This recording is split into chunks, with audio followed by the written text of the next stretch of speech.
यूपीएलटी grade का जो detailed notification आया है, सिलेबस में वाणिज्य के सिलेबस में क्या क्या बदलाव हुए हैं, क्या नया सीखने को मिलेगा, और काफ़ी स्टूडेंट के मैसेज आने के बाद मैं ये वीडियो बना रहा हूँ और एक्चुअल में डिटेल सिलेबस और इस सिलेबस का पीडीएफ टेलीग्राम सेशन पर डाल रहा हूँ कि जिसको भी सिलेबस में कोई दिक्कत आ रही है या सिलेबस समझ नहीं आ रहा है, इस क्लास में सिलेबस भी समझा रहा हूँ और सिलेबस प्री का क्या है, क्या बदलाव हुए हैं, वो सारी चीज़ें इस वीडियो के थ्रू में समझाने वाला हूँ। तो जितने भी स्टूडेंट ने प्री का सिलेबस है, पहली बात तो करता हूँ, सिलेबस मतलब कि नया सिलेबस है, एकदम न्यू सिलेबस है, पुराना सिलेबस नहीं है। आप यूट्यूब पे बहुत सारे पुराने सिलेबस देख रहे होंगे, तो ये नया सिलेबस है, प्री यूपीएलटी ग्रेड कॉमर्स का वाणिज्य का सिलेबस है। तो देखते हैं क्या है सर सिलेबस में, क्या क्या बदलाव हुए हैं और सिलेबस में क्या क्या चीज़ें। ये पूरा का पूरा सिलेबस आपको विजिबल है। तो मैंने सिलेबस को बहुत अच्छे से बनाया है अपने स्टूडेंट्स के लिए।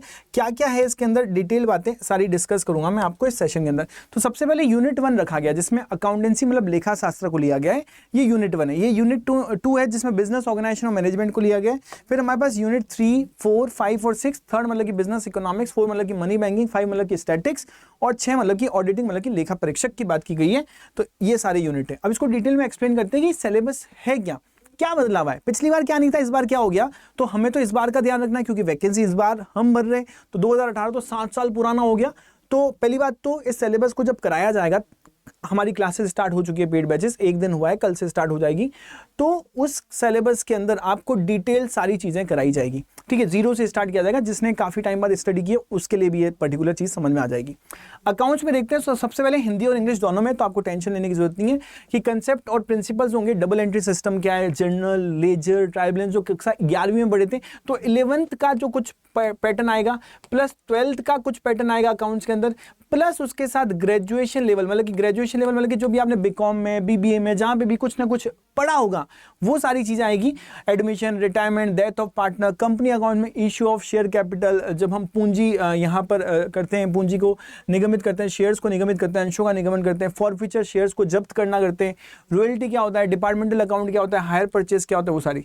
यूनिट 2 की बात करूं जो बात कर रहा है बिजनेस ऑर्गेनाइजेशन की और मैनेजमेंट की, व्यवसाय के संगठन की और व्यवसाय के प्रबंधन की बात कर रहा है, तो उसमें मीनिंग और नेचर बताया जा रहा है ट्रेड और कॉमर्स के, फॉर्म्स ऑफ बिजनेस ऑर्गेनाइजेशन जिसमें soul trader, partnership, company accounts, cooperative society और उसके साथ जॉइंट हिंदू फैमिली, ये सारी चीजें। उसके बाद प्रिंसिपल ऑफ मैनेजमेंट में आपने FW टेलर के प्रिंसिपल पढ़े होंगे, हेनरी भैया के प्रिंसिपल पढ़े होंगे, ठीक है, जिसमें मैनेजमेंट के फंक्शन जो होंगे, नियोजन, संगठन है ना, नियुक्तिकरण, निर्देशन और यहाँ पे नियंत्रण मतलब कि प्लानिंग, ऑर्गेनाइजिंग, डायरेक्टिंग है ना, यहाँ पर डायरेक्शन और कंट्रोलिंग, ये सब कुछ हमें देखना है। ये सारा हिंदी पोर्शन इसका है, सेम चीज़ का ही।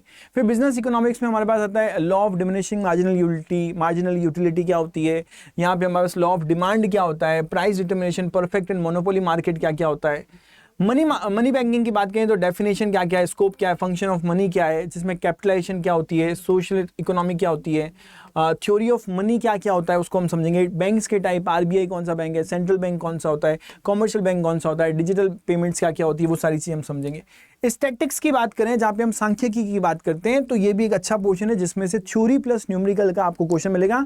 फॉर्मूला बेस्ड क्वेश्चन आपको यहाँ से ज़्यादा मिलने वाले हैं। तो उसकी बात करें तो है ना, क्लासिफिकेशन की बात करते हैं, कलेक्शन ऑफ डेटा की बात करते हैं, सबसे इंपॉर्टेंट सेंट्रल टेंडेंसी जिसमें मीन, मोड, मीडियन की बात करते हैं, और मेजर ऑफ डिस्पर्शन जो कि बहुत इंपॉर्टेंट टॉपिक रहेगा उसकी हम बात करेंगे।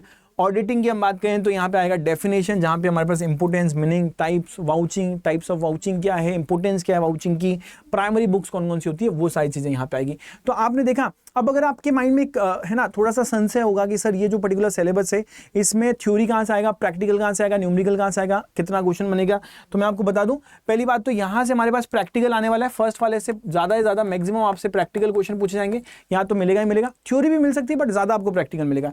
यहाँ से आपको थ्योरी मिलने वाली है सेकेंड यूनिट से, तो सेकेंड यूनिट से थ्योरी मिलेगी।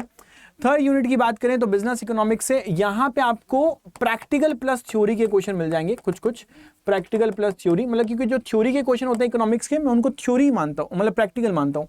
मनी बैंकिंग से पूरा थ्योरी मिलेगा और कंसेप्ट बेस्ड क्वेश्चन होंगे, मतलब कि कंसेप्ट समझ लिया, डेटा रट लिया तो वो आ जाएगा आपकी क्लास में। स्टैटिक्स में आपको प्रैक्टिकल क्वेश्चन मिलेंगे प्रैक्टिकल क्वेश्चन मिलेंगे, और ऑडिटिंग में आपका सिर्फ थ्योरी वाला पार्ट ही आपके कोर्स में, प्रैक्टिकल वाला पार्ट आपके कोर्स में है ही नहीं।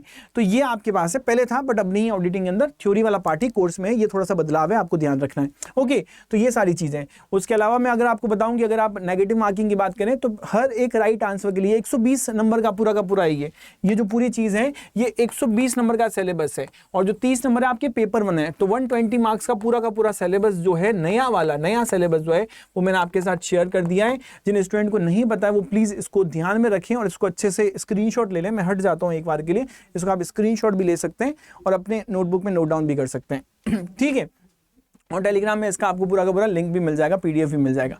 अब दोस्तों एक और चीज रहती है कि नेगेटिव मार्किंग 1/3 होगी। एक क्वेश्चन के 2 नंबर होते हैं, आपको 2 नंबर मिलेंगे, 120 × 2 240 नंबर मिलेंगे आपको। और यहाँ पे टोटल अगर आपने एक भी क्वेश्चन गलत किया तो 2 नंबर का एक क्वेश्चन है, उसका 1/3 आप मान लो गलत हो गया, तो ये नेगेटिव मार्किंग है, ये भी ध्यान रखना है आपको। तो ये नेगेटिव मार्किंग हमारे पास रहेगी। अगर एक क्वेश्चन गलत किया तो 1/3 नेगेटिव मार्किंग है। अगर एक क्वेश्चन 2 नंबर का है तो यहाँ पे 0.66 समथिंग आपके मार्क्स कट जाएंगे। ओके गाइस, तो आई होप ये इन्फॉर्मेशन आपको है ना अच्छी लगी होगी, जिसमें आपने सारी इन्फॉर्मेशन सिलेबस के लिए लिए। अगर आपको यूपीएलटी ग्रेड कॉमर्स का बैच ज्वाइन करना है तो एक सिंपल सा तरीका है जो कि हम स्टार्ट कर चुके हैं बैच। यहां पे आप जाएंगे, अड्डा 24/7 सर्च करना है, फर्स्ट टैब आपको ओपन करेगा, और ओपन करने के बाद ऑल कोर्सेज में जाकर यहां पे टीचिंग में जाना है। टीचिंग में जैसे ही आप जाते हैं तो यूपीएलटी ग्रेड पे क्लिक करना है, जिसमें हमने व्यू ऑल पे जाना है। ये व्यू ऑल दिख रहा है, इस व्यू ऑल पे जाना है, और यहां पे हमारे पास कॉमर्स का जो बैच है ये दिख गया आपको, ये दिखा, इसको बाय करेंगे, इस पे क्लिक करेंगे और आपको बाय नाउ पे क्लिक करना है। बाय नाउ पे आप जैसे ही क्लिक करते हैं तो आपको एक कूपन कोड यूज करना होगा, जिससे आपको 6 से 7 हज़ार का डिस्काउंट मिलेगा। Y995 को यूज करना है। जैसे आप ये Y995 लगाओगे, अप्लाई करोगे, आपको 6300 का डिस्काउंट यहाँ मिल जाएगा, और आप इस 1600 के अंदर आपको पूरा यूपीएलटी ग्रेड प्री का बैच मिल जाएगा, जिसमें 0 लेवल से तैयारी करेगी। जो बच्चा कह रहा है कि मैंने 7-8 साल से तैयारी छोड़ दी है, उनके लिए भी बहुत बड़ा और अच्छा डिसीजन होने वाला है ये बैच ज्वाइन करना। ओके गाइस, मिलते हैं सेशन के अंदर पेड बैचेस में। Till then what you have to do, you just need to take care of yourself, take care of parents. Till then रुकना नहीं है, थकना नहीं है, कुछ भी हो जाए जिंदगी में हर वक्त हर घड़ी में आगे जरूर बढ़ना है, कुछ नया जरूर सीखना है। मिलते हैं सेशन में, थैंक यू।